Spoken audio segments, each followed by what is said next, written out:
이어서 모닝와이드 3부가 방송됩니다.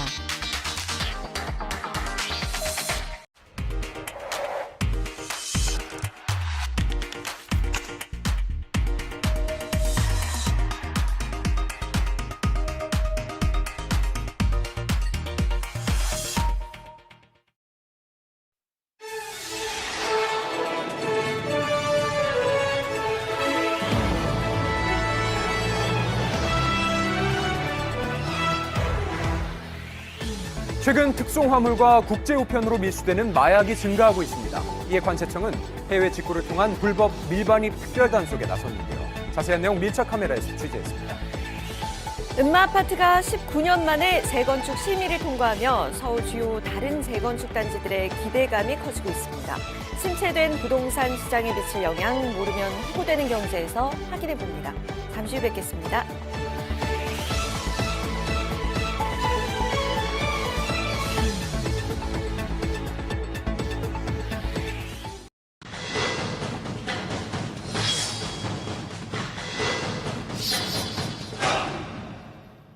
과밀학급 해소와 학교 신축 공사 등의 이유로 이동식 학교 건물인 모듈러 교실의 설치가 늘어나고 있습니다.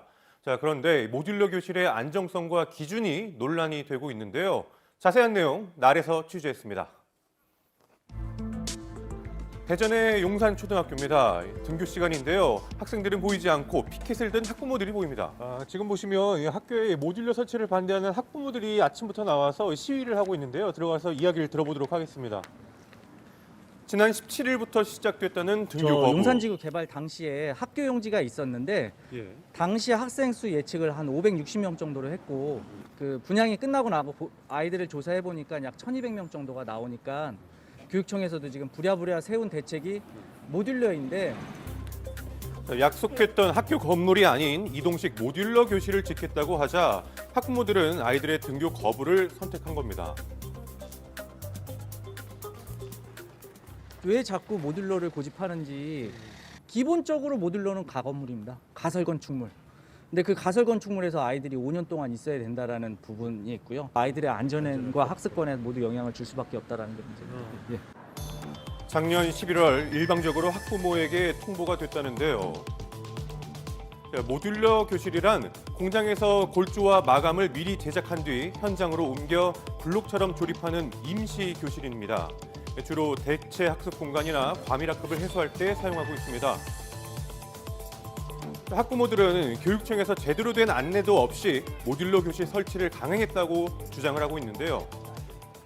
계속적으로 교육청하고 미팅을 가져왔었는데 이렇게 반대를 하는데 모듈러 넣으실 건가요? 했더니 재학생 학부모님들이 반대하시면 모듈러 넣지 않습니다. 라고 교육청에 답변을 하셨는데 방학 중에 갑자기 설계안 공고를 올리셨어요. 아무런 얘기도 없고. 자, 학부모들은 가스 등의 취사가 이루어지는 조리실이 모듈러 건물에 설치되는 것이 걱정스럽다고 하는데요. 조리실 같은 경우는 가스를 사용을 하기 때문에 벽돌로 된 건물로 짓겠다고 얘기를 했는데 그것조차도 지금은 판넬로 바뀌었습니다. 학교에서는 화재가 일어나는 일이 거의 없다라고 이렇게 말씀하시는데 불이 나면 그 대피로가 어딘지 알지만 어른들도 피하기 힘든데 아이들은 정말 그 연기에서 아무것도 보이지 않고 그냥 기절해 버리잖아요. 게다가 화재가 발생할 경우 대피할 옥상조차 마련되어 있지 않습니다. 원래는 중학교가 들어설 예정이었다는 부지인데요. 이곳에는 모듈러 교실이 내년 3월에 들어설 예정입니다. 이런 학부모들의 반대 속에 모듈러 교실 설치를 강행하는 이유는 뭘까요? 용산초등학교 내 증축으로 충분히 여학생들을 배치할 거라고 저희가 판단을 했었는데요. 예상했던 학생 수보다 더 많은 학생들이 들어올 거로 저희가 조사를 했고 이제 임시 배치 방안을 마련을 한 거죠. 1,000명 이상의 학생을 수용하기 위해 내년에 최대 24개의 학급을 모듈러 교실로 활용할 예정이고 내후년에는 12개 학급을 추가로 개설할 예정이라고 합니다. 자, 학교의 입장은 어떨까요? 확인해봤습니다. 학교는 이제 뭐 교육청 산업 기관이기 때문에 교육청에서 지시하면 할 수밖에 없는 입장이고 공사는 시에서 하는 거기 때문에 공사를 하라고 할 수밖에 없지만은 저희들 의견은 똑같이 학부모님 의견하고 우리 학교에 이렇게 학생들이 어려워지는 게 굉장히 유감이다. 학부모들의 완강한 거부에도 불구하고 교육청은 내년 3월까지 모듈러 교실을 완공할 예정이라고 발표했습니다. 2년째 모듈러 교실을 운영 중인 서울의 대방초등학교. 이곳도 교실이 설치되기 전 학부모들의 반대가 극심했다고 하는데요. 시간이 지나도 문제는 여전히 남아있는 상태였습니다. 딱 모듈러에 들어갔는데 너무 썰렁한 거예요. 그래서 선생님들도 지금 패딩을 입고 계시더라고요. 이제 여름에는 반대로 햇빛이 딱 바로 쬐잖아요. 그러면 이제 익어요, 이 모듈러가. 그러면 이제 또 아이들은 땀띠가 막 나고. 초창기에 출입문은 단 한 곳만이 있었는데요. 민원으로 인해 출입문이 추가로 설치가 된 상황입니다. 창문 같은 경우도 코로나 때는 환기를 해야 되잖아요. 근데 막 이게 막 30도도 안 열리는 거예요, 처음에. 그래서 저희가 항의를 많이 해서 그나마 좀 연 게 한 45도 정도? 학부모들의 의견에 따라 모듈러 교실도 점차 개선이 되긴 했지만 여전히 시설에 대한 걱정은 남아있다고 합니다. 지난 3월부터 모듈러 교실을 이용했던 충남의 한 학교를 찾아가 봤는데요. 현재 3학년 아이들이 사용을 하고 있고 단층 구조로 총 7개 학급이 운영이 되고 있습니다. 현재 복도 같은 경우는 약 3m 정도가 되는데요. 기존에 있던 복도와 거의 비슷하거나 조금 더 큰 수준이라고 하네요. 이곳을 보면 창문도 활짝 열리고 화재 경보기도 설치가 돼 있지만 정작 교실 천장에 있어야 할 소방용 스프링클러는 보이지 않았는데요. 지금 스프링클러 설치 기준이 4층 이상인 경우와 또 혹은 1000제곱미터 이상인 경우인데요. 이것에 해당되지 않는 경우는 스프링클러 설치 의무가 없는 상황입니다. 작년 8월 교육부는 소방청과 업무 협약을 통해 모듈러 교실에 대한 화재 안전 기준을 따로 마련한 바 있는데요. 하지만 전국 모듈러 교실의 층수와 바닥 면적은 스프링클러 의무 설치 기준에 미치지 못합니다. 전국 모듈러 교실 학교는 총 119곳, 이 중 스프링클러가 설치된 학교는 32곳에 불과합니다. 제품을 선정하게 되면 성능이라든지 퀄리티라든지 이런 부분들이 좀 다 다른 형태로 설치된다라고 보시면 될 것 같습니다. 그 기준이나 이런 부분이 많이 달라서 어디 거를 사용할 건지에 따라서 뭐 제품의 성능도 조금 다르고요. 또 디자인도 다르고 규모도. 지난 1999년 청소년 수련원에 화재가 났었는데요. 열 전도성이 강한 컨테이너 건축물을 사용했던 바람에 더 큰 화재를 일으켜 많은 인명 피해가 난 사건이었습니다. 민원이 계속되는 가운데 교육부는 2024년부터 모듈러 교실을 확대 운영하겠다고 밝혔는데요.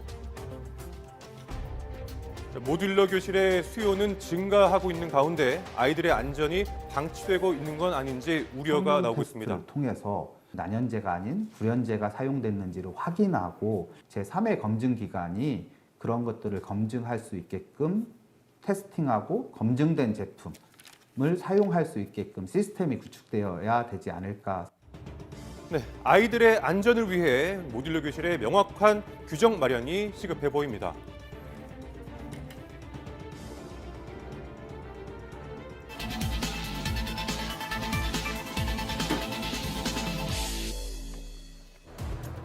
최근 특송 화물이나 국제 우편으로 들어오는 마약 적발 건수가 크게 증가하고 있습니다. 언뜻 보기에는 평범한 시계 상자. 그런데 곧 뭔가를 찾아내는데요.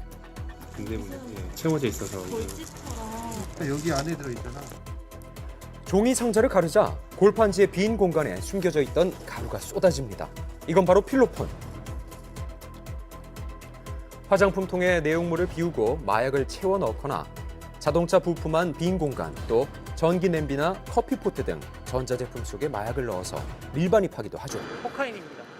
코카인 한 120g 정도? 각종 불법 의약품부터 관상용 살아있는 개구리 가품까지 매일 불법 수입 물품들과 전쟁 중인 인천본부 세관, 그 현장을 취재했습니다. 인천공항 인근에 위치한 특송 물류센터. 인천공항으로 들어오는 국제 화물들이 모두 모이는 곳인데요. 우리나라로 들어오는 해외 직구 물량의 80%를 통관하는 이곳. 하루에 들어오는 화물만 약 20만 개 정도입니다. 매일 이곳에서 적발되는 불법 물품들도 참 다양한데요. 분주한 검사장을 돌아다니는 마약 탐지견. 박스 사이를 누비면서 놓치는 곳 하나 없이 꼼꼼히 냄새를 맡아가며 특송 화물의 전체를 수색 중이죠. 마약을 적발하면은 그 마약이 있는 물건에 앉아가지고 주시를 해줍니다. 최근 마약 밀반입이 크게 늘고 있어서 마약 탐지견들의 역할이 커졌는데요. 마약 적발 건수의 40%는 이 마약 탐지견이 다 찾아낸 거라고요. 그 순간 한 상자 앞에서 멈춰선 마약 탐지견. 냄새를 맡더니 상자 앞에 앉죠. 이 안에 마약이 있다는 건데요. 마약 탐지견이 1차 적발한 수상한 상자. 단속원이 바로 상자를 열어봅니다. 해외에서 배송된 이 상자 안에 있는 국내 브랜드 녹차와 목베개. 뭔가 수상한데요. 아, 뭐가 있네요. 대마초 아닌가요? 확인을 좀 해봐야 될 것 같습니다. 일반 상품과 같아 보이지만 마약을 넣어서 밀반입시킨 거죠. 나왔네요. 대마초 봉투가 발견됐습니다. 대마로 추정되는 물품이 나와서 정밀 검사 의뢰를 좀 해보고요. 마약 조사과에 인계할 예정입니다. 마약이 적발되면 밀반입을 시도한 마약 유통책 수사가 시작되는데요. 성분 결과가 마약으로 판명이 되면은 그 수치지나 수치인에 대해서 정보 분석을 해서 직접 물건을 배달해서 직접 수치하는 그런 현장을 잡아서 증거로 활용하고 있습니다. 이곳에 소속된 20마리의 마약 탐지견이 매일 하고 있는 일이 있다고요. 탐지견들은 실제 상황을 가장해서 이제 모의 훈련을 해주고 있거든요. 이제 업무 능력 테스트 겸 아니면 업무 능력을 향상시키기 위해서 이런 훈련을 하고 있습니다. 하루에 한 번씩 이렇게 마약을 일반 화물 사이에 숨겨놓고 찾는 훈련을 시키고 있습니다. 이렇게 훈련받은 마약 탐지견은 대마나 코카인, 필로폰 등 6종류의 마약 탐지가 가능하다고요. 빠른 컨베이어 벨트 위를 지나가는 물품 중 마약을 찾아내는 게 중요합니다. 그때 한 화물 상자에 반응을 보이는데요. 마약 탐지견이 발견한 이 화물 안에서 단속원이 미리 숨겨놨던 대마초가 나왔습니다. 마약 탐지견이 발견한 마약 의심 상자는 엑스레이 검사를 통과하는데요. 은닉된 마약이 다른 색으로 보여서 육안으로도 확인이 가능하죠. 보세요. 진한 주황빛으로 차이가 나죠? 적발하기가 어려운 화물은 이온 스캐너 검사를 합니다. 엑스레이는 육안으로 확인하는 거고요. 이건 표면상에 묻어있는 마약을 탐지하기 위해서 쓰는 거예요.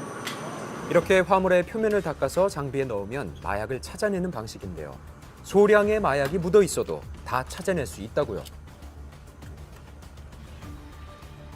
이런 과정을 통해 마약이 적발됩니다. 미국에서 수입된 이 비누. 얼핏 보면 평범해 보이지만 안을 자르면 깨끗한데 여기 보면 재포장 흔적도 있어요. 개봉을 하면 이렇게 다시 붙이는 적. 비누 안쪽에 대마 수지가 보입니다. 대마 냄새 납니다. 가오 냄새. 수입된 또 다른 특송 화물. 엑스레이 검사에 이어서 상자를 개봉하는데요. 물티슈가 들어있어야 할 이 통에 시가로 5천만 원어치의 대마초가 진공 포장 상태로 들어있습니다.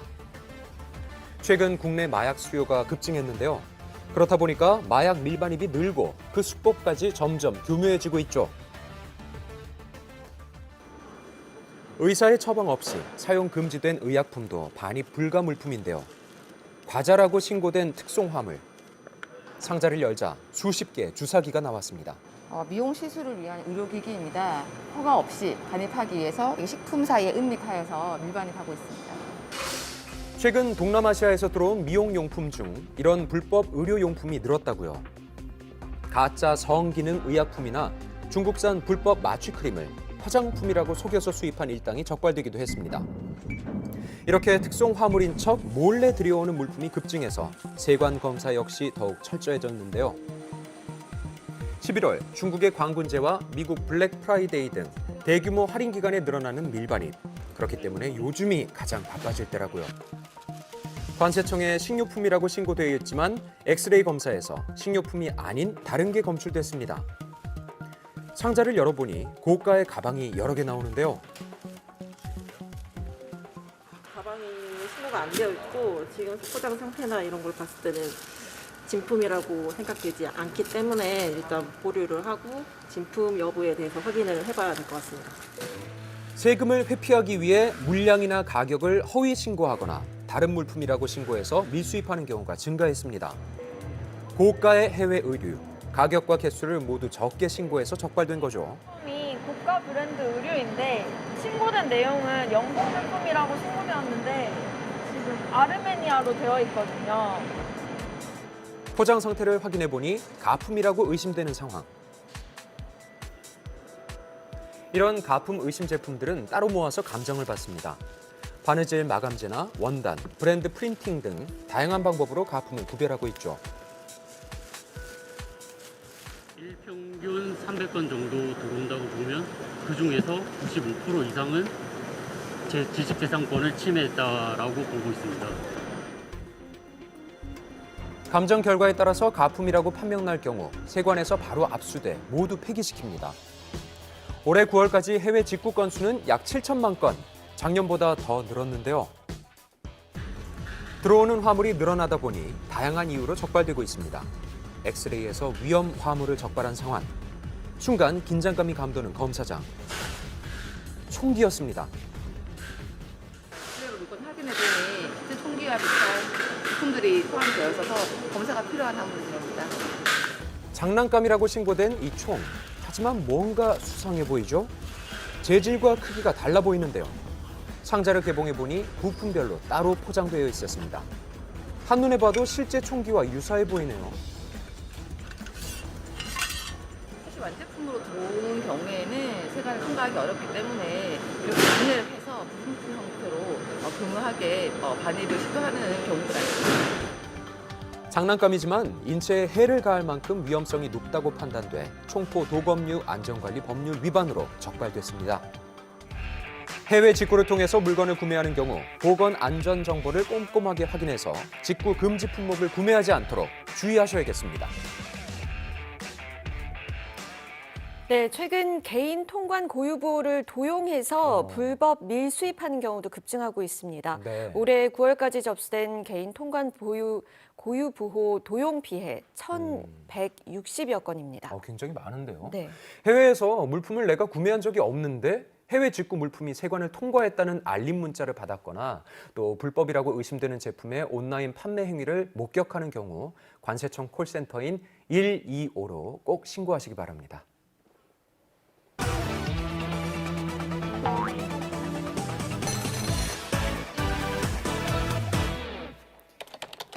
금리 인상기, 예적금을 활용한 쏠쏠한 재테크가 인기를 끌고 있습니다. 안녕하세요. 모르면 호구되는 경제 김치영입니다.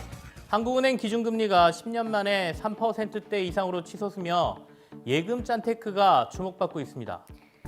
최근 연 7% 적금 상품은 출시 10분 만에 완판됐는데요. 고금리 예적금 상품들이 연이어 큰 인기를 끌며 해당 저축은행 사이트들은 마비되기도 했습니다. 금융권에서 예적금 금리 인상 전쟁이 본격적으로 접어든 상황, 이자를 조금이라도 더 받아 제2의 월급을 만드는 방법들이 인기를 끌고 있는데요. 최근 재테크족 사이에서는 예적금 풍차 돌리기가 다시 유행하고 있습니다. 풍차 돌리기란 1년짜리 정기예금 또는 적금을 매월 가입해 돈을 모으는 재테크 방식을 말하는데요. 매달 상품에 하나씩 가입하면 1년 후에는 풍차 돌아가듯 매달 만기가 꼬리를 물고 돌아오는 방식이죠. 예를 들어 1년 만기 연 4% 적금에 월 10만 원씩 넣어 풍차 돌리기를 시작한다고 가정했을 때 매달 적금을 한 개씩 늘린다면 12개월 후 총 12개의 적금이 생기게 되는데요. 13개월 차부터는 매달 만기가 된 원금과 이자를 받아 목돈을 만들 수 있습니다. 또 풍차 돌리기는 여러 개의 상품에 분산 투자하는 만큼 중도 해지로 인한 리스크를 최소화할 수 있다는 장점이 있습니다. 최근 금리가 계속 오르고 있는 만큼 매달 더 높은 이율의 상품에 가입할 수 있는데요. 또한 13개월째부터는 원금과 이자를 다시 고금리 상품에 투자하면 더 큰 복리 효과를 볼 수 있는 거죠. 요즘 재테크족 사이에서는 선납이연 방식 역시 인기를 끌고 있습니다. 선납이연이란 적금 일부를 먼저 내는 선납과 적금의 나머지 금액을 늦게 넣는 이연 방식을 함께 활용하는 방법인데요. 불입 시기와 불입액을 조절하는 재테크 노하우입니다. 예를 들어 26일인 오늘 1년짜리 정기예금에 가입하면 다음 달 입금 날짜는 11월 26일인데요. 입금 날짜보다 먼저 넣는 것이 선납, 늦게 넣는 것이 이연이라는 것이죠. 늦게 입금할수록 적금 만기일은 뒤로 밀리게 되지만 그만큼 빨리 낸다면 적금 만기일은 바뀌지 않는다는 점을 이용한 건데요. 단순히 늦게 내는 게 좋은 건 아니겠죠. 선납이연 그 자체로는 이자를 더 받을 수 없습니다. 여기에서 포인트는 선납이연을 활용해 두 개의 예적금 동시에 굴리기입니다. 6.15 법칙으로 적금과 예금 이자를 동시에 얻을 수 있는데요. 먼저 1년 만기 고금리 적금에 가입하고 1회차에 6개월치를 선납합니다. 다시 적금 7회차에 1개월치를 넣고 마지막 회차에 5개월치를 한꺼번에 이연하고요. 그 사이에 6개월 예금을 하나 더 가입하는 것입니다. 2,400만 원 적금과 500만 원의 예금을 동시에 드는 효과를 기대할 수 있는데요. 20만 5천 원 이자를 더 받게 됩니다. 이것은 보통 저축은행이라든지 제2금융권 적금 상품이기 때문에 본인이 선납이연 방식을 하려고 할 때 실제 선납이연이 가능한지 체크를 해봐야 되는 게 중요할 것 같고요. 그래서 한번 통장을 개설하면은 은행에서 20영업일간 신규 계좌를 만들 수 없는 등 여러 가지 제약 요건들이 있기 때문에 이런 것들도 확인해봐야 된다. 11월 또 한 번의 금통위가 예정되어 있습니다. 올 연말까지 기준금리가 더 오를 수 있다는 기대감 때문에 1년 넘게 목돈을 예적금으로 묶어두기 망설여지기도 합니다. 기존에 들었던 상품을 해지하고 예적금 갈아타기도 고민하는 소비자들도 많은데요. 청수야, 너 혹시 돈 좀 없냐? 그건 적금 넣었죠. 아시면서. 깨. 아니 그래도. 깰 거지? 이럴 땐 오를 금리뿐 아니라 중도 해지 이유를 함께 고려해야 합니다. 해지 시 일반적으로 가입 기간이 1개월 미만이면 기본 이율의 0.1%, 그 이후에는 50에서 90% 정도밖에 받지 못할 수도 있기 때문입니다. 전문가들은 예적금 가입 후 3개월이 지나지 않았다면 중도 해지 후 더 높은 금리 상품으로 갈아타는 것도 좋다고 말합니다. 중도 해지 이유를 고려하더라도 새로운 금리 적용으로 얻는 이익이 더 클 수 있기 때문인데요. 기준금리가 오르게 되면은 보통 이제 은행에서 예적금 금리는 다음 날 바로 오르게 됩니다. 바로 올라가게 됩니다. 기준금리가 0.5% 포인트 오른다고 해서 무조건 예적금 금리가 0.5% 포인트 올리는 것은 아니고요. 금리 인상기에 조금씩 이제 예금 적금을 쪼개서 가입하는 것이 일단 가장 현명한 방법 중에 하나라고 할 수 있겠습니다. 풍차 돌리기와 선납이연 방법을 이용하기 위해선 고금리 예적금 상품을 잘 찾는 것도 중요합니다.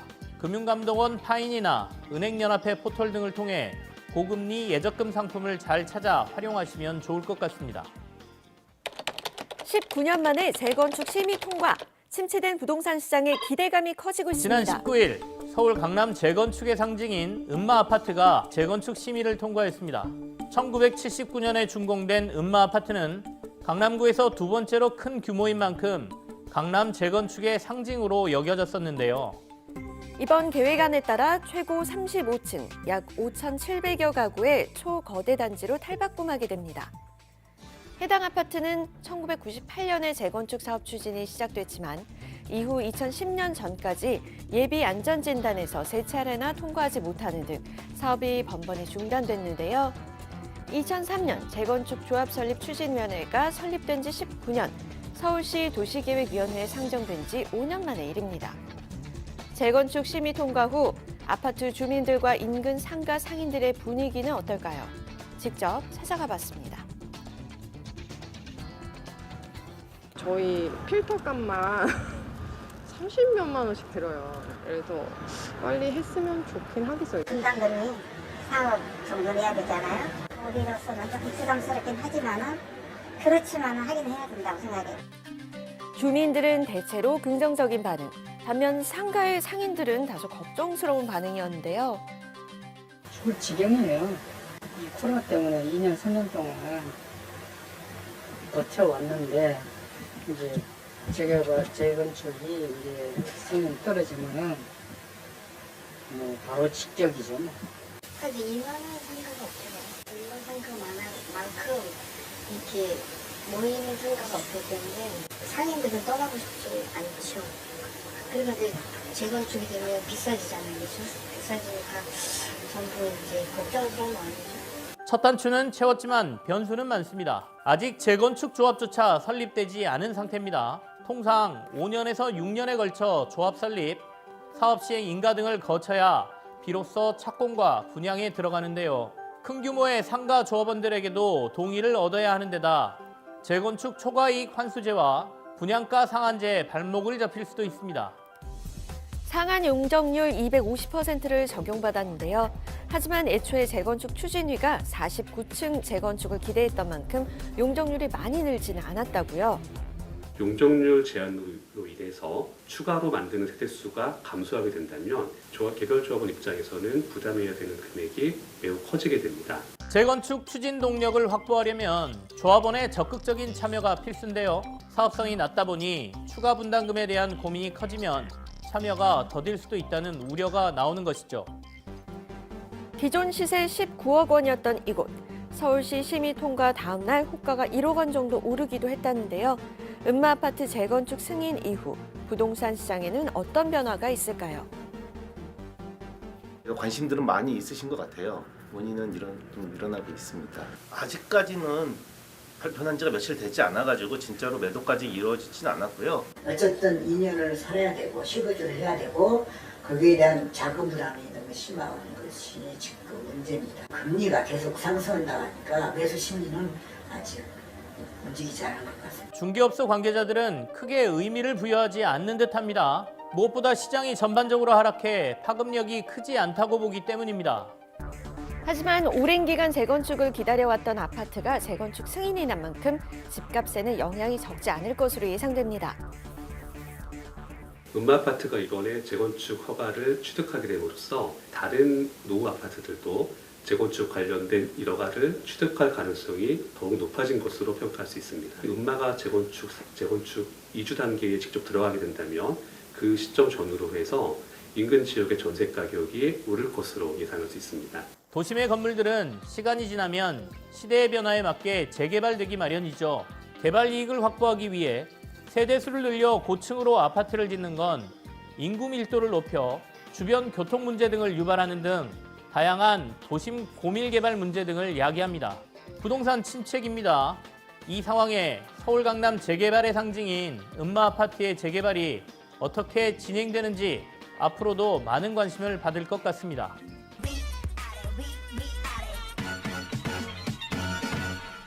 이번 주 다우는 레고랜드 사태로 촉발된 채권시장 급냉입니다. 강원도가 대주주인 강원중도개발공사가 레고랜드를 개발하기 위해 빌린 돈 2천여억 원에 대한 지급 보증을 거절하면서 채권시장이 급하게 얼어붙었습니다.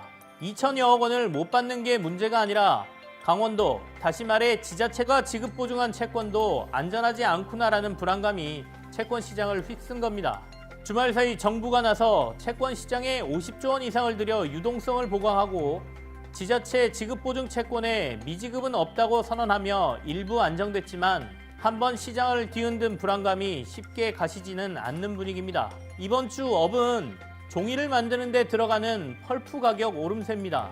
종이를 제조하는 데 쓰이는 원재료인 펄프 가격이 고공행진을 벌이고 있습니다. 특히 화장지 가격이 더 많이 오를 것이란 전망도 있는데요. 펄프 가격도 오른 데다 종이를 부드럽게 하려면 자작나무를 펄프에 섞어야 하는데 러시아 우크라이나 전쟁으로 자작나무 수급도 안 좋다고 하는군요. 이번 주 업앤다운 치솟는 펄프 가격 그리고 레고랜드 사태로 얼어붙은 채권 시장 알아봤습니다.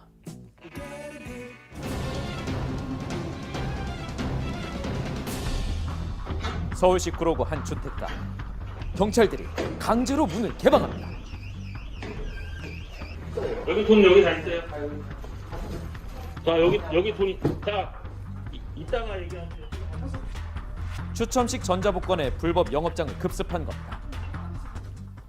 빅데이터로 불법 도박을 검색하자 파워볼, 주택가, 도박장 등의 연관 검색어가 등장합니다. 파워볼을 모방한 불법 사행성 게임 사이트를 운영한 조직. 경찰의 10개월간 추적 끝에 적발된 겁니다. 숫자가 적힌 빨간색, 파란색 공모양. 오전 6시부터 자정까지 정해진 시간에만 구입이 가능한 정부 운영 파워볼과는 달리 24시간 무제한으로 복권을 판매한 건데요.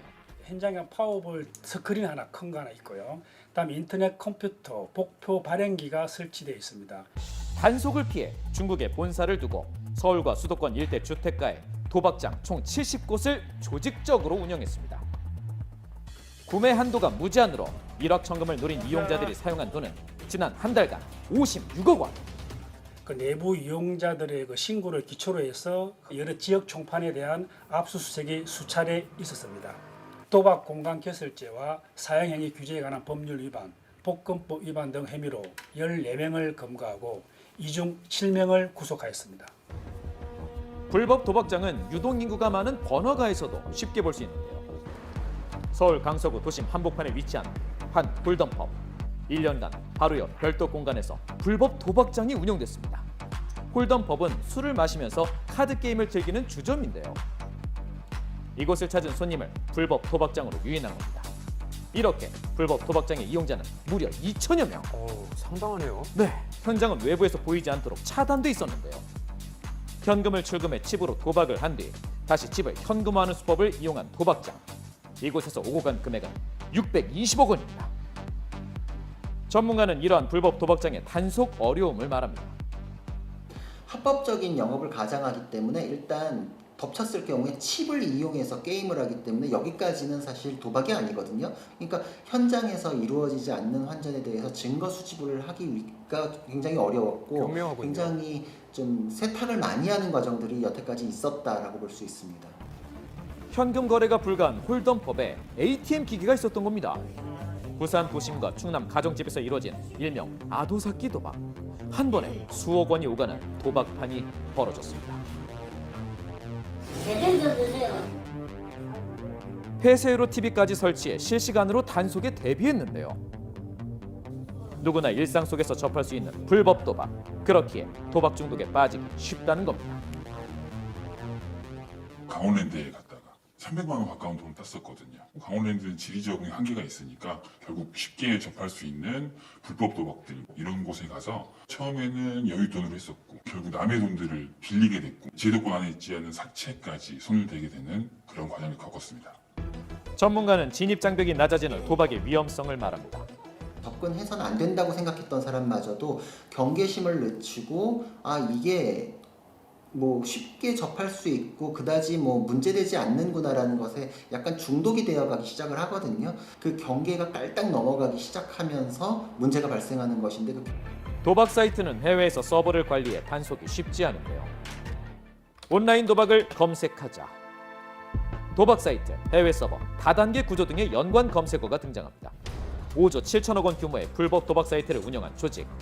9년간 사이트 회원들에게 게임을 제공하여 받은 범죄 수익금만 약 650억 원인데요. 중국에서 사이트 서버를 관리하며 국내에서는 사무실 운영만 한 겁니다. 우리가 이제 서버 추적해갖고 잡을 수도 있으니 그걸 따돌리려고 외국에다가 서버를 놔두고요. 더욱이 많은 사람들을 모으기 위한 피라미드식 다단계 구조였는데요. 제일 위에 그런 프로그램을 배급하고 서버 관리해주는 사람이 있을 테고요. 그 밑에는 실질적으로 도박 사이트를 운영하는 사람들이 있을 테고요. 그런 식으로 다단계 쪽으로 이렇게 있죠. 11년 전에도 도박 사이트로 돈을 번 사건이 있었는데요. 김제 마늘밭에서 발견된 110억 원은 불법 도박 수익금이었습니다. 작년 9월 필리핀 경찰들이 한 빌라에 들이닥칩니다. 총기로 무장한 채 빌라 안을 샅샅이 확인하기 시작하는데요. 그때 풀숲에서 모습을 드러낸 남성. 1조 3천억 원대 불법 도박 사이트의 종체 김모 씨. 조직적이네요. 호텔 카지노에서 진행된 도박 장면을 생중계하고 스포츠 경기 승패를 맞추는 불법 사이트를 운영했는데요. 지난 7월 국내로 강제 송환됐습니다. 9천억 원 규모 도박 사이트 사무실을 차려 검거된 조직. 검거 당시 현금 다발, 대포폰 10여 대가 발견됐습니다. 이들이 벌어들인 수익금은 무려 78억 원. 그동안 몽골과 필리핀에서 사무실을 운영해 경찰의 수사망을 피해왔는데요. 적발이 어려운 해외 사이트. 전문가는 예방 조치에 대해서 말합니다. IP 주소 추적을 통해 가지고 유저들에 대한 수사도 이제 충분히 이루어져야만 외국에 이제 바로 수사를 하는 것과 연계해 가지고 동시에 고사를 하게 만들 수 있는 환경이 조성될 수 있다고 생각이 됩니다. 10대 도박을 검색하자 청소년들, 중독자, 불법 스포츠 도박 등의 연관 검색어가 등장합니다. 최근 스마트폰으로 쉽게 접할 수 있는 불법 도박, 그렇기에 도박에 노출되는 청소년도 증가했는데요. 성인 인증 없이 불법 도박 게임에 가입이 가능한 청소년들, 접근성이 낮아 도박을 하는 10대들도 늘고 있는 겁니다. 한 사이트에서만 100만 원이 넘어요. 네, 들어온 거 빼고 그냥 잃은 것만 빠지는 거예요. 어른들이 생각하는 거 더 이상으로 많이 해요. 남들 알바하는 것만큼 힘들지도 않고. 소액으로 시작하게 됐지만 중독되면 큰 돈을 잃게 되는 건데요. 6년 전 도박에 중독됐던 청소년, 도박 자금을 위해 돈을 훔치기도 했는데요. 그의 첫 시작은 사다리 등에 익숙한 게임이었지만 불법 도박이었습니다. 거부감 없이 시작해 중독되었다고요. 3억이요? 2021년 기준 청소년 도박 치료 건수는 2,269건, 4년 전과 비교하여 약 2.5배나 증가해 문제가 되고 있습니다. 큰 문제네요. 청소년 도박의 경우 2차 범죄로 이어질 수 있어 더 위험한데요. 어렸을 때부터 휴대폰을 이용해서 온라인 게임 같은 걸 많이 해왔단 말이죠. 잘못된 행동이다라고 보지 않고 그냥 게임의 연장선상이다라고 이제 보는 것이고, 그때 같은 경우는 성인들에 비해서는 자금을 확보할 수 있는 그런 여건들이 잘 안 되다 보니까 추가적인 범죄와 연관될 수 있는 그 가능성이 높다라고 하는 것이 이제 사회적으로 상당히 문제가 되는 거죠. 불법 사행 산업, 이를 규제할 실효성 있는 제도적 장치가 시급할 때입니다. 네, 맞습니다. 지난 2017년부터 올해 7월까지 불법 도박 단속 건수를 보니까 11만 9,895건 정도였는데요. 이 중에 온라인 도박이 11만 8천여 건으로 99%나 차지했다고 합니다. 네, 코로나19 이후 온라인 불법 도박이 급증하고 있는데요. 네. 불법 사이버 도박이란 행위자도 처벌받는 범죄입니다. 불법 사이트 차단 등 처벌 강화와 함께 치료 감호와 재활 치료 등의 재발 방지 대책도 마련이 필요하겠습니다. 알려지지 않은 작은 포구의 특별한 제철 음식을 찾아가는 먹자 포구. 지금 그곳으로 출발하죠. 대한민국 청정수역, 경상남도 통영 앞바다입니다. 다양한 해산물들이 가득 찬 시장을 찾았는데요. 다른 곳에서는 쉽게 보기가 힘든 자연산 물고기들을 만나볼 수 있었죠. 이게 다 뭔가요? 우와, 크네요. 자연산 대방어입니다. 대물 광어도 눈에 띄고요. 북바리에다가 귀하다는 돌돔, 범돔, 흑돔까지 있어요. 다양하게 있네요. 특히 이 가을에 제대로 물오른 게 있다고 하는데요. 그게 뭘까요? 궁금하죠? 네. 자, 오늘의 주인공, 문어입니다. 가을이 제철이라고요? 아, 제철 문어, 싱싱한 돌문어. 아니, 제철 문어가 어떻길래 그래요? 살짝이 좀 쫄깃쫄깃해. 그래서 쫄깃한 싶어도 이게 부드럽고 맛이 괜찮고. 돌문어는 작지만 힘이 세서 들고 있기도 힘들 정도인데요. 문어가 다 비슷비슷해 보여도 다르다고요. 어떻게 다르죠? 지금 보는 이 대왕 문어는 동해에 사는 피문어입니다. 엄청 크죠. 엄청나네요, 진짜. 돌문어는 커야 뭐 3kg 정도지만 이 피문어는 20kg짜리도 있다고 합니다. 크기가 정말 많이 차이 나죠? 네. 문어에 붙은 이름이 참 다양한데요. 오늘 주인공 돌문어의 정식 명칭은 참문어. 전국 근해의 돌이나 바위 틈에 서식한다고요. 물문어는 이렇게 힘이 처지잖아. 근데 이 돌문어는 뭉치면 딱 뭉쳐. 땡으로 뭉쳐져. 주먹만하게 뭉쳐져. 그래서 돌문어라. 돌문어는 이렇게 주먹을 쥐인 것 같이 동그랗게 말아집니다. 또 돌문어는 산란을 위해서 살이 한창 오른 요즘이 가장 맛있을 때죠. 육질이 단단하고 탱글탱글해서 마치 공처럼 말리는 특징이 있어요. 어떻게 보면 꽃이 핀 것 같기도 하고요. 그렇네요. 삶은 돌문어는 세웠을 때 보세요. 딱 설 정도로 아주 단단합니다. 이어지는 돌문어의 개인기 보실까요? 여러분 앉아있는 문어 보셨어요? 힘이 좋아서 삶고 나면 이렇게 세울 수 있다고 돌문어는 합니다. 육질이 단단하기 때문에 이렇게 딱 서는 것 같아요. 쫄깃하고 부드럽고 달큰한 맛이 있기 때문에 얘가 야들야들 문어 숙회인데요. 돌문어는 10분 이내에 삶은 게 가장 부드럽고 맛있다고 하네요. 바로 이거죠. 크기가 작아서 문어 통째로 양념을 해 먹어도 정말 맛있는데요. 아니, 다음 등장하는 요리는 뭐길래 사람들이 이렇게 박수까지 치는 거죠?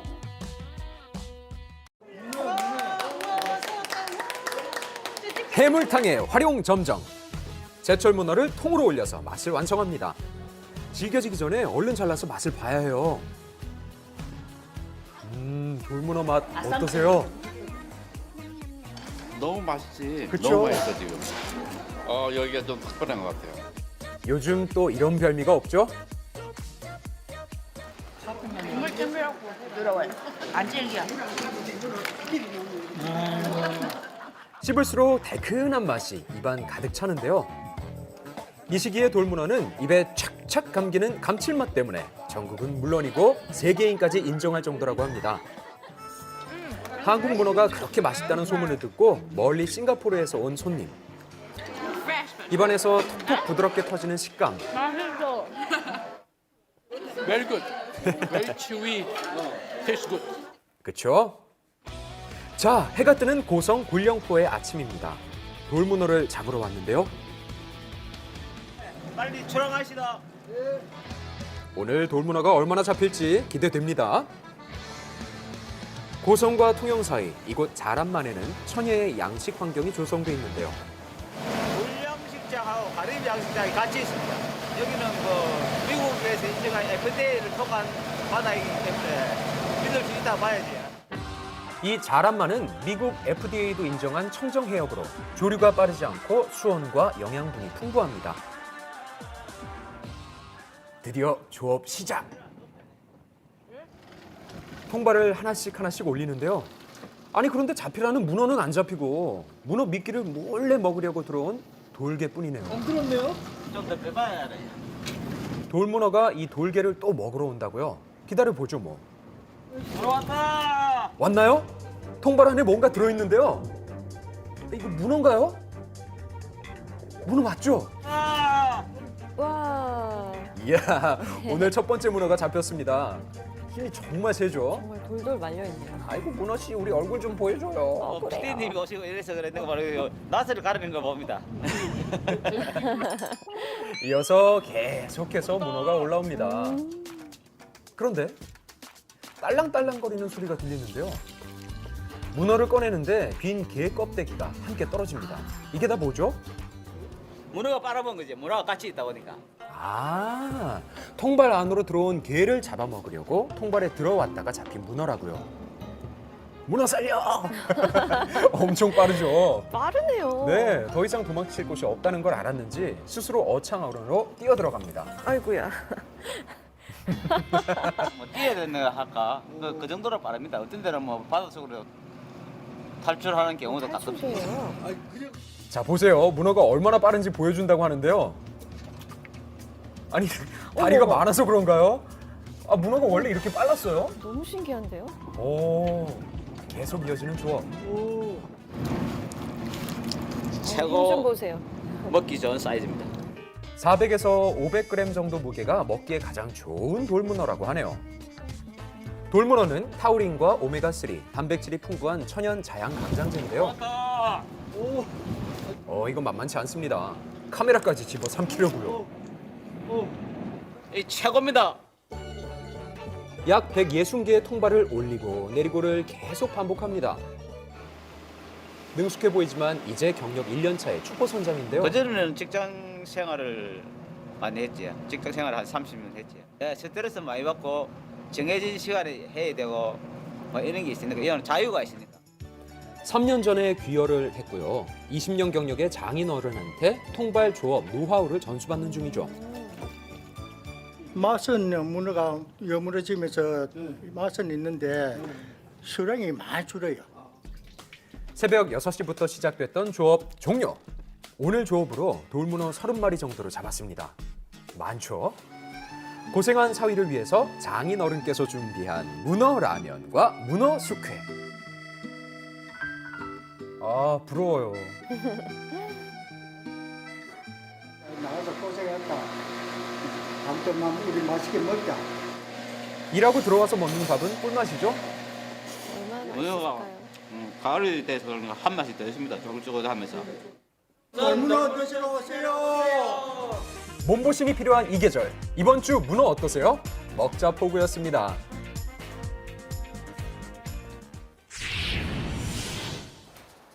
청명한 가을 하늘에 반하는 요즘. 파릇파릇 딸기잎이 자라고 있는 포천의 한 농장을 찾았습니다. 지금 한창 딸기꽃이 피었는데요. 한 달 뒤면 이렇게 빨간 금쪽 같은 딸기가 열린다고요. 칠리일이 딸기 재배로 바쁜 농부. 천적을 아니, 투입을 뭐 하세요? 했어요. 농사법을 공유하며 시작하게 된 SNS. 네, 안녕하세요. 자, 요즘 딸기값 한번 보여드릴게요. 자, 이 세 알이 2,800원이에요. 소비자들과 직접 소통하며 유통, 판매까지 하고 있다고요. 재배 과정을 공개하고 믿을 만한 품질을 알리고 있습니다. 대기업을 다니던 그가 농부가 된 이유. 바로 스마트팜을 접하고 농업의 미래에 도전하게 된 겁니다. 혜성신의 딸기 비법은 바로 이것. 딸기의 당도를 결정하는 일정한 습도와 일조량을 첨단 시설로 관리하는데요. 여기에 정성은 기본. 최첨단 시설이지만 하나하나 혜성씨의 손길이 닿지 않는 곳이 없습니다. 실습 기회를 드리면 한 하루 이틀 하시다가 저한테 감사하다고 찾아오세요. 이런 기회를 안 주셨으면 회사 퇴사할 뻔했다고. 나는 회사가 더 나한테 맞겠다고. 그만큼 노동력이 많이 들어갑니다. 초보 농부에게도 힘든 시간이 있었는데요.